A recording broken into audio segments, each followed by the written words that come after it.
Hello students, स्वागत है आप सभी का हमारे चैनल डीएनए सेमेस्टर एग्जाम्स में। बच्चों, आज बीएससी थर्ड सेमेस्टर के इस वीडियो लेक्चर में जो हम टॉपिक डिस्कस करने वाले हैं ये रहने वाला है टैक्सोनॉमिक एविडेंस फ्रॉम फाइटोकेमिस्ट्री। बच्चों, इससे पहले हम लोग ने यहाँ पर जो लास्ट लेक्चर था, लेक्चर नंबर 2, उसमें हमने डिस्कस किया था कि टैक्सोनॉमिक एविडेंसेस आपको कैसे मिलते हैं पॉलन ग्रेन की स्टडी से, यानी कि पेलाइनोलॉजी पढ़ा था। आज के इस लेक्चर में जानेंगे कि फाइटोकेमिस्ट्री से हमें टैक्सोनॉमी के बारे में क्या सबूत मिलते हैं, फाइटोकेमिस्ट्री होता क्या है और टैक्सोनॉमिक एविडेंस इससे कैसे मिलता है, ये सब एक एक करके हम जानेंगे। तो बच्चों, चलिए बिना देरी के लेक्चर को स्टार्ट करते हैं। लेक्चर नंबर 3 है जो बीएससी थर्ड सेमेस्टर के बच्चों के लिए बॉटनी के अंदर यहाँ पे आज जा रहा है। बच्चों, अगर आप अच्छे से डिटेल में हर एक टॉपिक को, हर यूनिट को बेहतर तरीके से पढ़ना चाहते हैं तो आप हमारे नोभो बैच के साथ जुड़ सकते हैं। इस बैच की सारी इंफॉर्मेशन अभी मैं वीडियो में आगे चल के देने वाली हूँ, तो एंड तक बने रहेंगे। तो बच्चों, lecture 3 unit first, taxonomic evidence from, यहाँ पर है हमारे पास फाइटोकेमिस्ट्री। ठीक है, चलिए। तो फाइटोकेमिस्ट्री होता क्या है? सबसे पहला शॉर्ट आंसर क्वेश्चन में यही पूछता है कि फाइटोकेमिस्ट्री होता क्या है। बच्चों, फाइटो का मतलब क्या होता है? प्लांट होता है। और केमिस्ट्री का मतलब क्या होता है? केमिकल्स होते हैं। ठीक है, केमिकल्स। और फाइटो का मतलब होता है प्लांट। तो प्लांट में जो केमिकल्स पाए जाते हैं ना, उसको हम लोग बोलते हैं फाइटोकेमिस्ट्री। अब फाइटोकेमिस्ट्री जो है, प्लांट में पाए जाने वाले केमिकल्स जो हैं, उससे हमें काफी टैक्सोनॉमी के बारे में पता चलता है, टैक्सोनॉमिक एविडेंस के बारे में पता चलता है, टैक्सोनॉमी का सबूत मिलता है। तो क्या प्लांट केमिकल्स हमें ये बताते हैं कि प्लांट आपस में कितने जुड़े हुए हैं या वो कितने दूर है एक दूसरे से? बिल्कुल। देखो, प्लांट जो है ना, डिफरेंट टाइप के नेचुरल प्रोडक्ट्स बनाता है। ठीक है, और बायोसिंथेटिक पाथवे, यानी कि एक ऐसा पाथवे जहां पे बिना लाइट के जब प्लांट्स जो है वो अलग अलग टाइप के केमिकल्स बनाते हैं, फूड बनाते हैं, तो उसको बायोसिंथेटिक पाथवे कहते हैं। इस पाथवे के जरिए प्लांट्स डिफरेंट टाइप के कंपाउंड्स बनाते हैं, और ये कहीं ना कहीं जो कि केमिकल इस पाथवे में बनता है, वो एक प्लांट के ग्रुप को दूसरे प्लांट के ग्रुप से अलग बनाता है। तो कहीं ना कहीं प्लांट की ग्रुपिंग का पता चल रहा है कि नहीं चल रहा है? जस्ट इससे कि जो भी प्लांट में केमिकल्स है उससे हमें आइडिया लग रहा है। ये जो डेटा है समटाइम्स सपोर्ट करता है एग्जिस्टिंग क्लासिफिकेशन को, यानी जो डेटा हमें मिल रहा है कि प्लांट में कौन सा केमिकल है, इससे हमें आज के समय में पाया जाने वाला जो प्लांट का क्लासिफिकेशन या जो ग्रुपिंग है उसका आइडिया लगता है। और कुछ इंस्टेंस में जो एग्जिस्टिंग क्लासिफिकेशन यहाँ पे कॉन्ट्राडिक्ट हुआ था, यानी कि ऑलरेडी जो पाया जाने वाला क्लासिफिकेशन सिस्टम है उसमें क्या गलत है, क्या उसमें उतना एग्जैक्ट नहीं दिया, उसके बारे में भी पता चलता है। तो हम यहाँ पर बेसिकली जब हम यहाँ पर फाइटोकेमिस्ट्री पढ़ रहे हैं तो हम प्लांट पे पाए जाने वाले केमिकल्स के बारे में अंदाजा लगा रहे हैं कि प्लांट में कौन सा केमिकल है, और उस केमिकल से अंदाजा लगाएंगे कि वो प्लांट किस ग्रुप के अंदर आएगा। तो हुआ ना टैक्सोनॉमिक एविडेंस। अब यहाँ पर देखा जाए तो इससे कहीं ना कहीं टैक्सोनॉमिक स्टडी तो होती है, लेकिन साथ ही साथ नया ब्रांच भी बनता है बायोलॉजिकल साइंस में, जिसको हम केमो सिस्टमैटिक्स कहते हैं या केमो टैक्सोनॉमी कहते हैं। यानी जब केमिकल्स का हम इंफॉर्मेशन लेके जब प्लांट की ग्रुपिंग या टैक्सोनॉमी करते हैं, तो इस ब्रांच ऑफ साइंस को हम कहते हैं बेटा केमो टैक्सोनॉमी। तो यहाँ पर जानते हैं कि कौन कौन से केमिकल्स होते हैं। देखो बच्चों, कुछ मॉलिक्यूल्स ऐसे होते हैं प्लांट्स में जो कि बहुत ज्यादा छोटे होते हैं साइज में, और इनका मॉलिक्यूलर वेट जो है वो यहाँ पर कह सकते हैं 1000 या उससे कम रहेगा। 1000 से कम ही रहे तो वो माइक्रो मॉलिक्यूल कहलाता है, छोटे साइज के मॉलिक्यूल। ठीक है, और इनको हमने दो मेजर ग्रुप में बांट दिया है। एक है प्राइमरी मेटाबोलाइट और एक है सेकेंडरी मेटाबोलाइट। प्राइमरी मेटाबोलाइट किसको कहते हैं? उन केमिकल्स को कहते हैं जो कि नेचुरली ज्यादातर अमाउंट में प्लांट बॉडी में पाया जाता है, और जो उतने कॉमन नहीं है, थोड़े रेयर है, उनको कहा जाता है सेकेंडरी मेटाबोलाइट्स। ये जो वर्ड है ना मेटाबोलाइट, ये वर्ड बना है टर्म से मेटाबॉलिज्म। और मेटाबॉलिज्म के आप बहुत सारे एडवर्टीजमेंट्स देखते होंगे ग्रीन टी वगैरह के, जिसमें आप देखते होंगे कि ग्रीन टी पीने से मेटाबॉलिज्म सही रहता है। तो भाई ये मेटाबॉलिज्म होता क्या है? मेटाबॉलिज्म बॉडी में चलने वाले उन केमिकल रिएक्शंस को कहा जाता है जो कि नेचुरली होते हैं, और ये होना तय है, इनका रहना जरूरी है, इन रिएक्शंस का होना जरूरी है, जहां रिएक्शन में कुछ टूटेगा और कुछ नया प्रोडक्ट बनेगा। तो यहाँ पर आप देख रहे हैं, तो प्राइमरी मेटाबोलाइट्स की बात करें, यानी उन केमिकल्स केमिकल्स की जो जिनमें ब्रेकडाउन या वो उनसे कुछ नया बनता है और वो ज्यादा अमाउंट में प्लांट में पाए जाते हैं। तो यहाँ पर वाइटल मेटाबॉलिक पाथवे, वाइटल मतलब वो चीज जो सबसे ज्यादा इंपॉर्टेंट है। तो इंपॉर्टेंट जो मेटाबॉलिक पाथवे मतलब वो पाथवे जिसमें कोई एक बड़ा सब्सटेंस ब्रेक होगा और उससे छोटे छोटे नए प्रोडक्ट बनेंगे। तो ब्रेकडाउन और सिंथेसिस ये दो हिस्से होते हैं मेटाबॉलिज्म के। यूजुअली यहाँ पर देखा जाए तो प्राइमरी मेटाबोलाइट्स में आते क्या है, सिट्रिक एसिड आता है, आप सब जानते होंगे नींबू में ये एसिड होता है, पहले भी सुना होगा। एकोनिटिक एसिड होता है, एमाइनो एसिड्स होते हैं, एमाइनो एसिड वो माइक्रोमोलिक्यूल्स होते हैं जिनसे मिलकर प्रोटीन तैयार होता है। तो ये माइक्रोमोलिक्यूल है। बहुत सारा शुगर भी होता है जैसे ग्लूकोज है, फ्रक्टोज है, ये सब प्लांट्स में पाए जाते हैं। तो प्लांट में पाए जाने वाले ये सिंपल शुगर भी माइक्रोमोलिक्यूल की कैटेगरी में आते हैं प्राइमरी मेटाबोलाइट्स के अंदर, जिनके बिना कोई काम नहीं हो सकता। ये इंपॉर्टेंट केमिकल्स हैं तो इनको प्राइमरी मेटाबोलाइट्स कहा जाता है। सेकेंडरी मेटाबोलाइट्स की बात करें तो ये बाय प्रोडक्ट है मेटाबॉलिज्म के, यानी कि अगर ये चीज टूटी तो ये जो प्रोडक्ट निकला ये बाय प्रोडक्ट है। तो मेटाबॉलिज्म का ही बाय प्रोडक्ट है और ये ज्यादातर देखो नॉन वाइटल फंक्शंस में, यानी उतना इंपॉर्टेंट जो फंक्शन प्लांट में नहीं चलता है उनमें ये केमिकल्स इन्वॉल्व है। तो मैंने कहा ना प्राइमरी मेटाबोलाइट में इंपॉर्टेंट केमिकल्स आएंगे और ऐसे केमिकल आएंगे जो हर प्लांट में ज्यादातर पाए जाते हैं, जबकि सेकेंडरी मेटाबोलाइट में not so important, not so vital वाले केमिकल आएंगे जिनका उतना इंपॉर्टेंस नहीं है। और ना तो ये यूनिवर्सल है, यूनिवर्सल नहीं है मतलब है कि ये कुछ प्लांट में होंगे कुछ में नहीं होंगे। अब हम इनसे एक अंदाजा लगा सकते हैं कि हम सेकेंडरी मेटाबोलाइट का इस्तेमाल ज्यादा करने वाले हैं प्लांट की टैक्सोनॉमी में। भाई अगर मैं कहती हूँ कोई एक केमिकल है जो हर प्लांट में है, कोई एक केमिकल है जो कुछ में नहीं है, तो मैं उस केमिकल का इस्तेमाल ज्यादा करूंगी ना प्लांट ग्रुपिंग के लिए जो हर प्लांट में नहीं है, तभी ना मुझे प्लांट ग्रुपिंग में आसानी होगी। पता चल रहा है मैं कोई केमिकल लेके ढूंढ रही हूँ पता वो हर एक प्लांट में, तो इससे प्लांट की ग्रुपिंग कैसे होगी, है ना। तो हमें सिमिलैरिटी नहीं ढूंढना है, डिफरेंस ढूंढना है, अलग क्या है। तो ये ऐसे केमिकल है जो सारे प्लांट्स में नहीं होते। नॉन प्रोटीन जैसे अमाइनो एसिड, टर्पेनॉइड्स, फ्लैवेनॉइड्स और कुछ फिनोलिक कंपाउंड्स, एल्केलॉइड्स और साइनोजेनिक कंपाउंड्स और कुछ यहाँ पे glucosinolates, fatty acid, oil, wax, ये सब सेकेंडरी मेटाबोलाइट्स में आते हैं जो नॉट सो इंपॉर्टेंट मेटाबोलाइट्स होते हैं। समझ आया बच्चों। अब दूसरा है मैक्रोमोलिक्यूल। दो कैटेगरी है प्लांट में पाए जाने वाले केमिकल की, एक हो गया माइक्रोमोलिक्यूल, एक हो गया मैक्रोमोलिक्यूल। मैक्रोमोलिक्यूल क्या होंगे, जिनका वेट मॉलिक्यूलर वेट 1000 से ज्यादा होगा, 1000 डाल्टन से ज्यादा होगा। मैक्रोमोलिक्यूल्स भी अगेन दो कैटेगरीज में बटे हैं। पहला है सिमेंटिड्स, ठीक है। जैसे माइक्रोमोलिक्यूल में दो पढ़ा आपने, प्राइमरी मेटाबोलाइट और सेकेंडरी मेटाबोलाइट्स, ठीक है। मैक्रोमोलिक्यूल्स में पहला कैटेगरी है सिमेंटिड्स का। ये क्या है, ये इंफॉर्मेशन देते हैं, they are information carrying molecule. ये इंफॉर्मेशन को पास ऑन करने वाले, इंफॉर्मेशन को एक जगह से दूसरे ले जाने वाले मॉलिक्यूल इस कैटेगरी में सिमेंटिड्स में आते हैं। इसमें देखा जाए तो पहला होता है प्राइमरी सिमेंटिड्स। प्राइमरी सिमेंटिड्स कौन है, जैसे डीएनए, ठीक है। डीएनए हमारे बॉडी का वो हिस्सा है, वो पार्ट है जो हमारी इंफॉर्मेशन को हमसे दूसरी जनरेशन में ले जाता है। मान लीजिए कि हमसे नेक्स्ट जनरेशन जो आती है, जो हमारे ऑफस्प्रिंग है, जो हमारे बच्चे हैं, उनका डीएनए हमसे मिलता है कि नहीं, इसका साफ मतलब है कि हमारा डीएनए उनमें गया होता है। तो डीएनए जो होता है वो प्राइमरी सिमेंटिड्स के अंदर आता है। कुछ सेकेंडरी सिमेंटेड होते हैं। सेकेंडरी सिमेंटेड कौन होते हैं, जो डीएनए से बनते हैं। तो डीएनए से आप जानते रहिएगा बच्चों की बॉडी के अंदर डीएनए से आरएनए बनता है। ये प्रोसेस यूनिवर्सल है, हर बॉडी में होती है, समझ रहे हैं। और आरएनए से क्या होता है बेटा, प्रोटीन्स बनते हैं। इसको सेंट्रल डॉगमा कहते हैं, आपने क्लास 12th में मॉलिक्यूलर बेसिस वाले चैप्टर में इसको पढ़ा होगा। तो ये जो डीएनए है इससे आरएनए बनता है और आरएनए से प्रोटीन बनता है। कहीं ना कहीं देखो ये इंफॉर्मेशन को लेकर जा रहे हैं। अब पहली इंफॉर्मेशन डीएनए ने पहुंचाई, इसीलिए इसको हमने रख दिया प्राइमरी सिमेंटेड में। जो दूसरी इंफॉर्मेशन यानी जो आरएनए से प्रोटीन बनाएगा वो कौन हो जाएगा, सेकेंडरी सिमेंटेड हो जाएगा। और टर्शरी में कौन आ जाएगा, प्रोटीन, क्योंकि प्रोटीन से इंफॉर्मेशन कहाँ जाती है, हमारे हॉर्मोन्स में जाती है, हमारे बॉडी के जो एंजाइम्स है उसमें जाती है। तो टर्शरी इंफॉर्मेशन कौन दे रहा है, protein. Primary DNA, secondary RNA. तो इस तरह से प्राइमरी, सेकेंडरी और टर्शरी सिमेंटेड हमने बना दिया है, डिपेंडिंग की इंफॉर्मेशन कहाँ से कहाँ जा रही है। पहली बार कहाँ से वहां पहुंची, दूसरी बार कहाँ से कहाँ पहुंची और तीसरी बार कहाँ से कहाँ पहुंची। यहाँ पर कुछ स्टडीज है यहाँ पे डीएनए और आरएनए पे जो अंडरस्टैंडिंग देता है फाइलोजेनी की।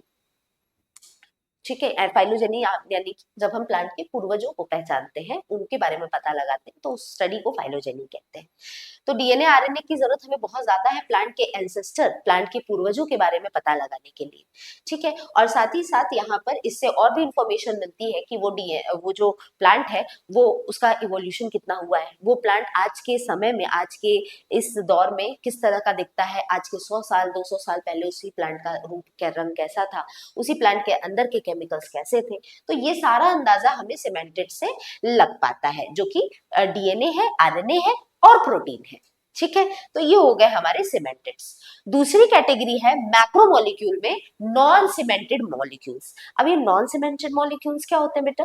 नॉन सीमेंटेड मॉलिक्यूल्स में कंपाउंड्स, ऐसे कंपाउंड्स जो कि इंफॉर्मेशन को नहीं ट्रांसफर करते हैं। सीमेंटेड वाले इंफॉर्मेशन को ट्रांसफर करने का काम करते हैं, जबकि नॉन सीमेंटेड वाले कोई इंफॉर्मेशन ट्रांसफर नहीं करते हैं।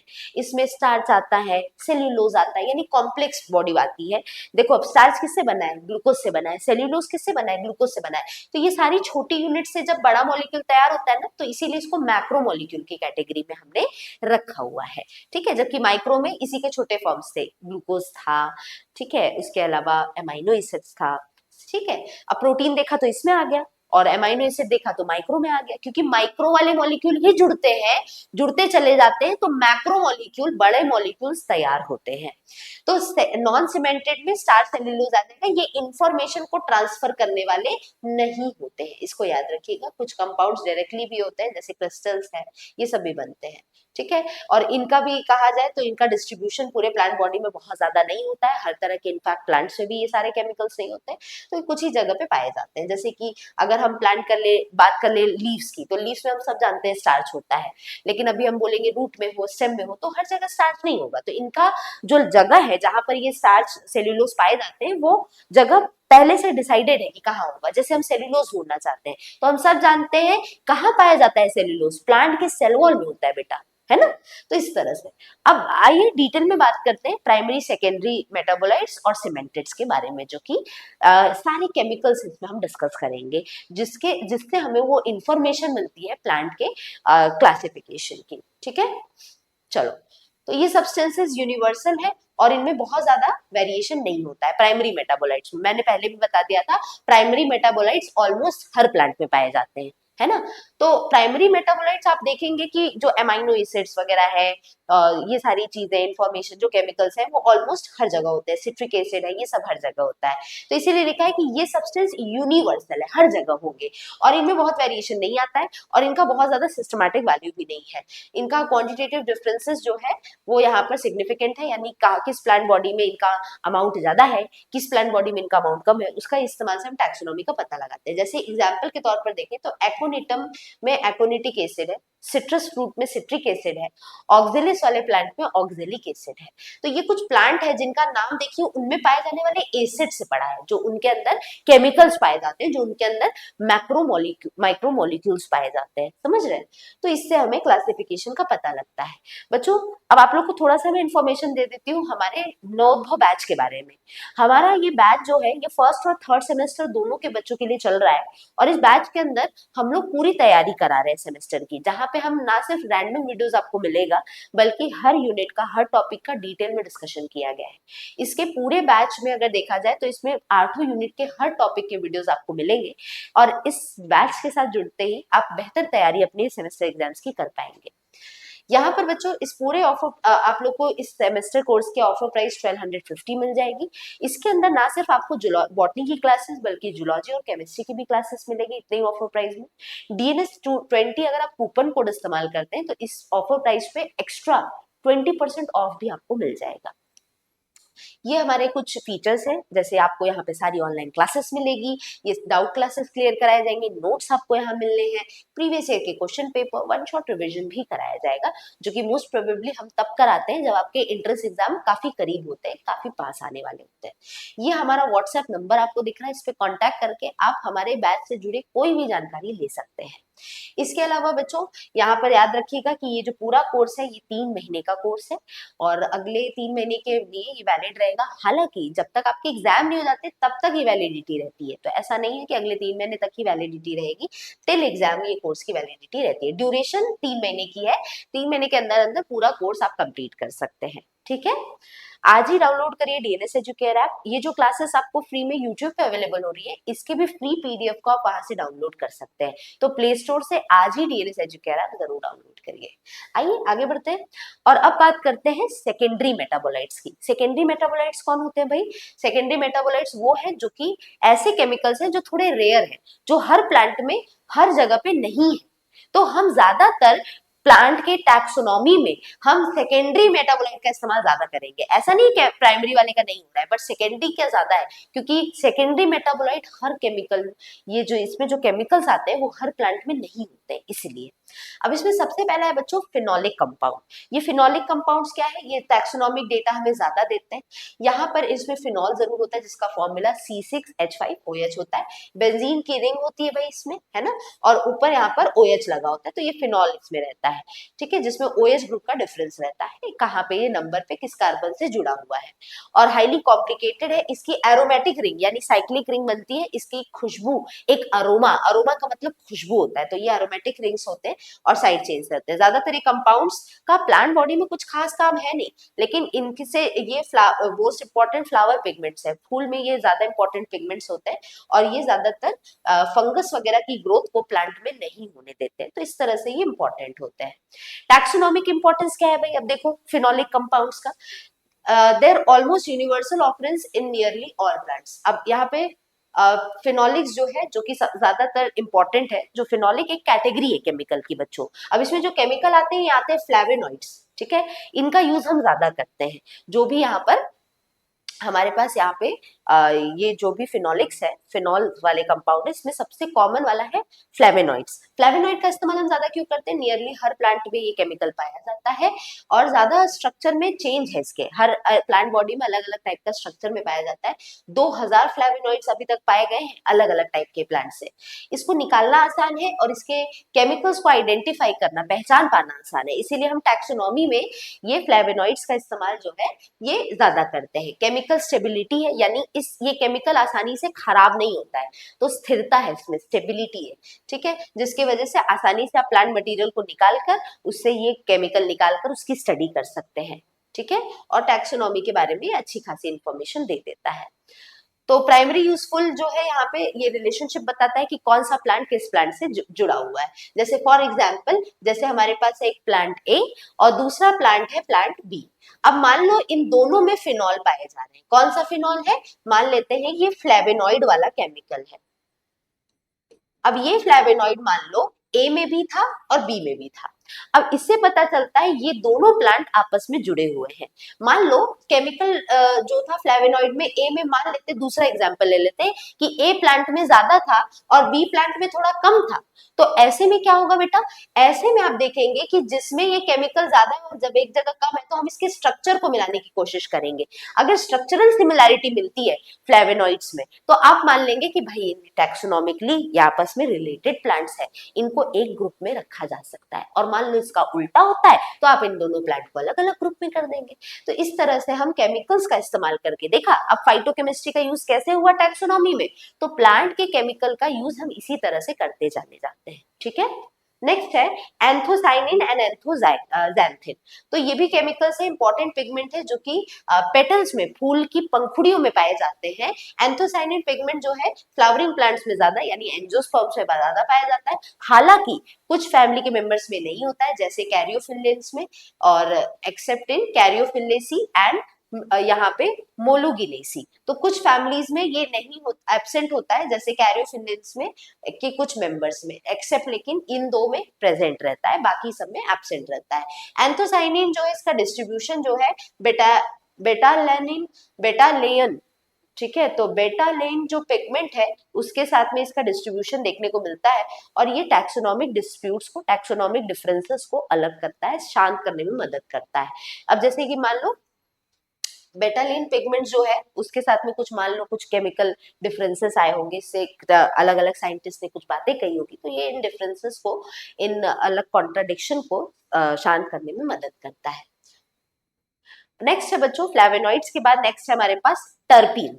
ठीक है, अब देखो जब भी आपको ये एग्जाम में आएगा तो मोस्ट प्रोबेबली हाई चांसेस है कि आपको लॉन्ग आंसर में आ जाए कि टैक्सोनॉमिक एविडेंसेस हमें किस किस चीज से मिलते हैं। तो लास्ट क्लास में देखो मैंने बताया था आप लोग को इस पूरी यूनिट में दो ही टैक्सोनॉमिक एविडेंस जानना है। एक टैक्सोनॉमिक एविडेंस जो पॉलन ग्रेन से यानी पेलाइनोलॉजी से मिलता है, और दूसरा टैक्सोनॉमिक एविडेंस जो आपको फाइटोकेमिस्ट्री से मिलता है यानी प्लांट में पाए जाने वाले केमिकल से।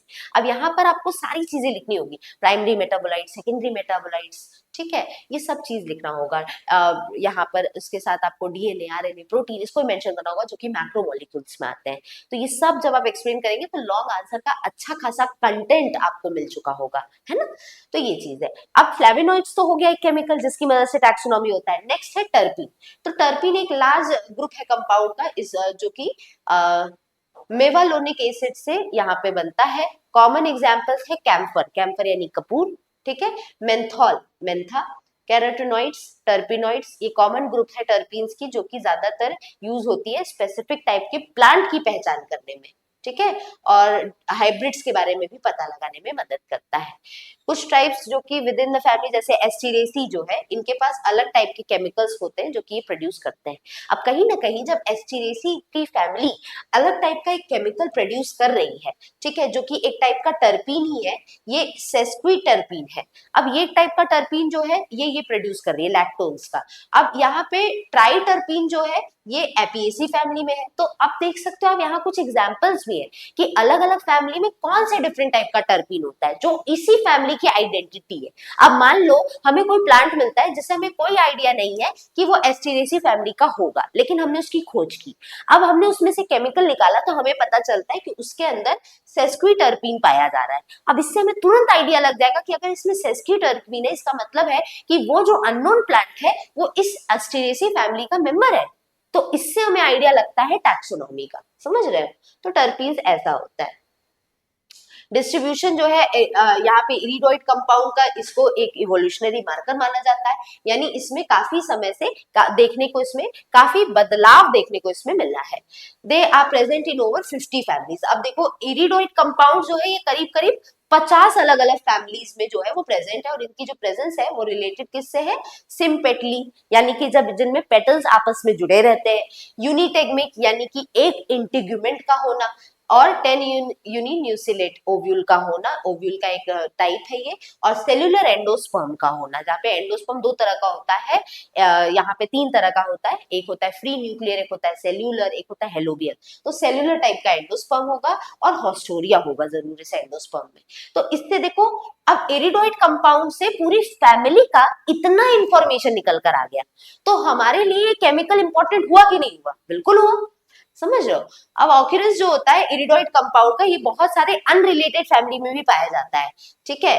तो मेलिएसी फैमिली में पाया जाता है, हेमामेलिडेसी फैमिली में पाया जाता है, जो कि बताता है इरिडोइड्स जो है ये इंडिपेंडेंट तरीके से है। कई बार ऐसा हो सकता है कि कुछ केमिकल ऐसे भी हो सकते हैं जो अलग अलग डिफरेंट फैमिली में पाए जाए। जैसे मैंने अभी एक एग्जांपल दिया कि एक अननोन प्लांट है, आपने उसमें केमिकल पहचाना और बोला कि ये केमिकल अगर इसमें है तो ये इसी फैमिली का होगा, बट कुछ केसेस ऐसे भी आते हैं जिसमें अलग अलग फैमिली होती है लेकिन फिर भी एक तरह का केमिकल हो सकता है।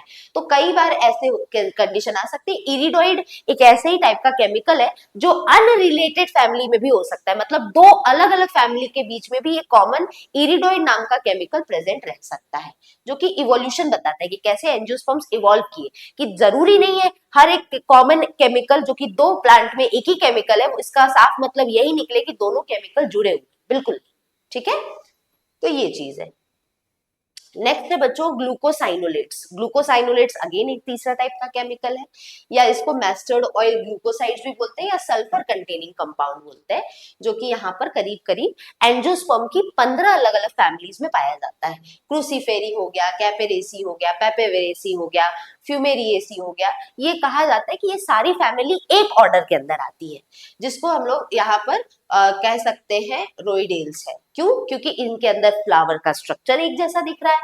प्लेसेंटेशन एक जैसा है, प्लेसेंटेशन मतलब सीड का अरेंजमेंट कैसा है, तो कॉर्नर पे जब सीड्स होती है, इस तरह के अरेंजमेंट पे जब सीड्स होती है तो हम इसको पैराइटल प्लेसेंटेशन कहते हैं। तो वो चीज जब आपको देखने को मिल जाए, और साथ ही साथ और भी इंफॉर्मेशन है जैसे फ्रूट टाइप एक जैसा है, तो कहीं ना कहीं ये जो मॉर्फोलॉजिकल फीचर दिख रहे हैं, जहां पर आप देख पा रहे हैं कि स्ट्रक्चर कैसा है, उससे भी हमें काफी इंफॉर्मेशन मिलती है। लेटर केमिकल और बाकी एविडेंसेस जो है ये प्लेसमेंट ऑफ क्रूसीफेरी और कैपेरेसी को बताता है, जो कि कैपेरेल्स ऑर्डर के अंदर आते हैं। तो ऑर्डर से भी पता चलता है कि ये सारी फैमिली भले अलग हो लेकिन वो एक ऑर्डर के अंदर आ रही है, यानी एक ग्रुप के अंदर आ रही है। तो अगेन केमिकल्स जब कॉमन निकल रहे हैं तो हमें कहीं ना कहीं क्लासिफिकेशन या टैक्सोनॉमी भी कॉमन या एक ग्रुप में मिल रही है। अब भले यहाँ फैमिली अलग है लेकिन ऑर्डर सबका एक ही निकल रहा है ना। तो ग्लूकोसाइनोलेट्स भी एक इंपॉर्टेंट इंफॉर्मेशन देता है। नेक्स्ट है एल्केलॉइड्स। एल्केलॉइड्स भी बहुत इंपॉर्टेंट है। एल्केलॉइड्स ज्यादातर नाइट्रोजन वाले केमिकल कंपाउंड्स होते हैं जो कि ज्यादातर प्लांट में एक वेस्ट प्रोडक्ट में पाए जाते हैं, जो प्लांट बॉडी से वेस्ट की तरह निकलता है, उनके लिए किसी काम का नहीं है। इनका जो डिस्ट्रीब्यूशन है ये स्पेसिफिक है, कुछ ही जगह पे होता है। मॉर्फिन, देखो मॉर्फिन एक टाइप का एल्कलॉइड है जो कि ओपियम पॉपी यानी पेपेवर सोमनिफेरम में पाया जाता है।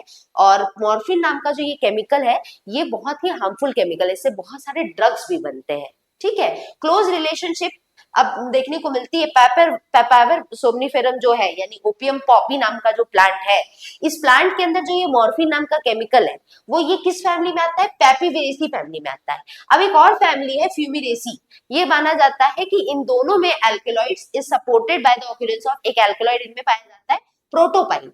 तो यहाँ पे ट्रोपेन एल्कोलॉइड्स जो है सोलेनेसी में होता है और कॉन्वोल्वुलेसी में भी यहाँ पर कुछ एक ही टाइप के केमिकल पाए जाते हैं। तो अगेन आपको सोलेनेसी में और कॉन्वोल्वुलेसी फैमिली में सिमिलैरिटी मिल रही है। क्यों? क्योंकि सब दोनों में लगभग लगभग एक जैसे केमिकल्स पाए जा रहे हैं। समझ रहे हो? तो ऐसा है। अब ये जो फैमिलीज है इनको सेम ऑर्डर में रखा गया है और यहाँ पर अगर देखा जाए तो रूबिएसी है, एपोसाइनेसी है, एस्क्लिपिडेसी है। तो ये सारे सारे फैमिलीज का नाम है जिनको यहाँ एक ही ऑर्डर में रखा गया और उनका नाम था यहाँ पे जेंटी एनेल्स। क्यों ऐसा था? क्योंकि इनमें जो एल्केलॉइड था वो इंडोल था और ये केमिकल जो है ये एल्केलॉइड जो है वो सब में कॉमन था, इसीलिए सब एक ऑर्डर के अंदर रखाए गए। समझ रहे हो? तो एल्केलॉइड से भी टैक्सोनॉमिक एविडेंस मिल रहा है। नेक्स्ट है टैनिन। टैनिन बोला जाए तो यहाँ पर एक यहाँ पे एलाजिक एसिड से निकलने वाला एक केमिकल है और इसकी इंपॉर्टेंस जो है एलाजिक एसिड की, इसने बहुत सारे साइंटिस्ट ने डिस्कशन इसके ऊपर किया है। कुछ सर्वे बताता है फ्लावरिंग प्लांट्स में कि ये यहाँ पे डाइकॉट प्लांट्स में ज्यादा पाया जाता है। अब एंजियोस्पर्म की दो ग्रुपिंग होती है बेटा, एक होती है डाइकॉट की, एक होती है मोनोकॉट की। अब ये डाइकॉट्स में ज्यादा प्रेजेंट है, इससे पता चलता है कि यहाँ पर आगे चल के एंजियोस्पर्म की फैमिली दो हिस्से में बटी, क्योंकि एक फैमिली में एक ग्रुप में है एक में नहीं है। ठीक है, तो ये बताता है कि कहीं ना कहीं मोनोकॉट्स जो है वो यहाँ पर किसी एक फैमिली से आए हैं। क्यों? क्योंकि उस भी फैमिली में मैग्नोरी यहाँ पे फैमिली के अंदर या इस ग्रुप के अंदर आप देखेंगे कि यहाँ पर क्या था कि ये वाला जो केमिकल है टैनिन केमिकल्स वो एब्सेंट थे, तो माना जाता है मोनोकॉट्स उन्हीं से बने। नेक्स्ट है नॉन प्रोटीन एमाइनो एसिड। एक एमाइनो एसिड ऐसे होते हैं जो जुड़ते हैं तो प्रोटीन बनता है, कुछ एमाइनो एसिड्स ऐसे भी होते हैं जो कि नॉन प्रोटीन होते हैं। तो ये ढेर सारे एमाइनो एसिड्स हैं जो कि प्रोटीन से नहीं जुड़े रहते, ऐसे भी पाए गए हैं। ये यूनिवर्सल तो नहीं है, हर जगह नहीं पाए जाते, कुछ ग्रुप्स में जैसे कि अलग अलग जैसे एग्जाम्पल्स है, जैसे लेथाइरस वगैरह में है लेथाइरिन नाम का नॉन प्रोटीन एमाइनो एसिड। ठीक है, ऐसे है कैनावेनिन जो कि यहाँ पर फैबेसी फैमिली में पाया जाता है और ये वो उस फैबेसी फैमिली को बहुत सारे इंसेक्ट से, हार्मफुल इंसेक्ट से बचाता है। तो ये नॉन प्रोटीन एमाइनो एसिड्स हो गए। लास्ट आ जाता है साइनोजेनिक ग्लाइकोसाइड्स या तो कह लो साइनोजेनेसिस। ठीक है, तो साइनोजेनेसिस एक प्रोसेस है और यहाँ पे साइनोजेनिक ग्लाइकोसाइड्स एक टाइप का केमिकल है, दोनों को समझते हैं। ठीक है, ग्लाइकोजेनेसिस जो है ये कैसी एबिलिटी है जहाँ पे कुछ प्लांट्स जो है वो एक केमिकल बनाते हैं, इसको बोलते हैं हाइड्रोसाइनिक एसिड HCN। जहां पर ये और ये ज्यादातर ये केमिकल वही बनता है जो हमारे पास साइनोजेनिक ग्लाइकोसाइड्स है, ये वही बनता है जहां पर प्लांट में कहीं इंजरी आती है। तो ये प्रोसेस है साइनोजेनेसिस। जेनेसिस एक ऐसी प्रोसेस है जहाँ पे HCl नाम का केमिकल बनता है, जो हाइड्रोसाइनिक एसिड है। ये तभी बनेगा, रिलीज होता है जहाँ पे प्लांट में अचानक से डैमेज आया हो। मान लो बाहर से एक प्लांट में कटी लग गया, तो वहां से जो केमिकल होगा रिलीज होगा वो HCl होगा। और इस प्रोसेस को, जहाँ ये केमिकल रिलीज होता है, इस प्रोसेस को साइनोजेनेसिस कहते हैं। Cyanogenic compounds particularly cyanogenic glycosides होते हैं जो कि HCl सिक्रीट करते हैं। और साइनोजेनेसिस जो है ये माना जाता है कि बहुत सारे टैक्सोनॉमी में जो डिस्प्यूट वगैरह आए हैं उसको सॉल्व करता है। प्रेजेंस जो है HCl का, इसको डिटेक्ट आसानी से किया जा सकता है by the smell of bitter almonds. Bitter almonds की स्मेल आ जाएगी अगर यहाँ पर हम सोडियम पिक्ट्रेट पेपर का इस्तेमाल करते हैं। ये टेस्ट की मदद से हम यहाँ पर हर्बेरियम स्पेसिमेन पे भी इसका इस्तेमाल करते हैं। ठीक है, तो साइनोजेनिक कंपाउंड जो है ये आपको कुछ फैमिली जैसे रोजेसी में, लेग्यूमिनेसी वगैरह में साइनोजेनिक कंपाउंड्स आपको मिल जाते हैं। ठीक है बच्चा, तो आई होप आज की इस क्लास में आपको टैक्सोनॉमिक एविडेंस हमें कहाँ से, फाइटोकेमिस्ट्री से मिलता है, सारे केमिकल से मिलता है, ये अच्छे से समझ में आ गया होगा। तो बच्चों ये चीज आज हमने देख ली, जहां पर हमारा मेन फोकस था कि टैक्सोनॉमिक एविडेंस हमें कहाँ से मिलता है। तो हमें पता चला कुछ मैक्रो है, कुछ माइक्रो मॉलिक्यूल्स है। हमने दोनों तरह के मॉलिक्यूल्स देख लिए। माइक्रो मॉलिक्यूल्स भी ज्यादातर रोल प्राइमरी मेटाबोलाइट्स का नहीं था, क्योंकि ये कॉमन ज्यादा थे, हर प्लांट में थे। हमने सेकेंडरी मेटाबोलाइट्स पे ज्यादा फोकस किया, जिसमें हमने flavonoid, टर्पेनॉइड्स, phenolic acid compound, alkaloids और साइनोजेनिक कंपाउंड्स देखा। तो माइक्रो मॉलिक्यूल्स पे फोकस ज्यादा था। मैक्रो मॉलिक्यूल्स भी ऑलमोस्ट हर जगह होते हैं, तो इसीलिए हम उसका भी इस्तेमाल यहाँ पे कह सकते हैं टैक्सोनॉमी में, प्लांट के टैक्सोनॉमी में नहीं करते हैं। तो आई होप बच्चों आज की क्लास आपको अच्छे से समझ आई होगी। आपको ये पता चला होगा कि फाइटोकेमिस्ट्री होती क्या है और इसकी हेल्प कैसे टैक्सोनॉमी की जाती है प्लांट्स की। बच्चों जाते जाते आपको बता दूं, 9वां बैच हमारा स्टार्ट हो गया है फर्स्ट और थर्ड सेमेस्टर के बच्चों के लिए, जहाँ पे हम लोग पूरे कोर्स की तैयारी करा रहे हैं। जहाँ पे आप अगर थर्ड सेमेस्टर के हैं तो वहां के, या तो फर्स्ट सेमेस्टर के, तो जो 8 यूनिट है आपकी, उन 8 यूनिट के हर टॉपिक को डिटेल में हम इस बैच के अंदर डिस्कस करा रहे हैं, पढ़ा रहे हैं। आप जल्द से जल्द इस बैच के साथ जुड़ सकते हैं। इसमें आपको सारी लाइव क्लासेस, डाउट क्लासेस मिलेगी, आपको नोट्स मिलेंगे, आपको प्रीवियस ईयर के क्वेश्चन मिलेंगे और लास्ट मोमेंट पे आपको वन शॉट रिविजन भी मिलेगा। यूनिट वाइज अलग अलग यूनिट के वन शॉट रिविजन भी मिलेंगे। इस पूरे कोर्स में अंदर ना सिर्फ आपको बॉटनी की क्लासेस बल्कि जूलॉजी और केमिस्ट्री की भी क्लासेस मिलेगी। और इसका पूरा ऑफर प्राइस सिर्फ और सिर्फ 1250 है। DNS20 कूपन कोड अगर आप इस्तेमाल करेंगे तो एक्स्ट्रा 20% ऑफ भी इसमें आपको मिल जाएगा। ये सारी क्लासेस हमारे DNS एजुकेयर ऐप पर चलती है। आज ही इस ऐप को डाउनलोड करिए और साथ ही साथ अगर आज की इस क्लास का फ्री PDF चाहिए तो भी आप DNS एजुकेयर ऐप डाउनलोड करके फ्री मटेरियल के सेक्शंस उसको ले सकते हैं। बच्चों ये हमारा व्हाट्सएप नंबर दिख रहा है, इस पे कांटेक्ट करके आप सारी इंफॉर्मेशन ले सकते हैं। आज के इस क्लास में इतना ही रहेगा, मिलेंगे नेक्स्ट क्लास में नेक्स्ट टॉपिक के साथ में। आज इतना ही, थैंक यू।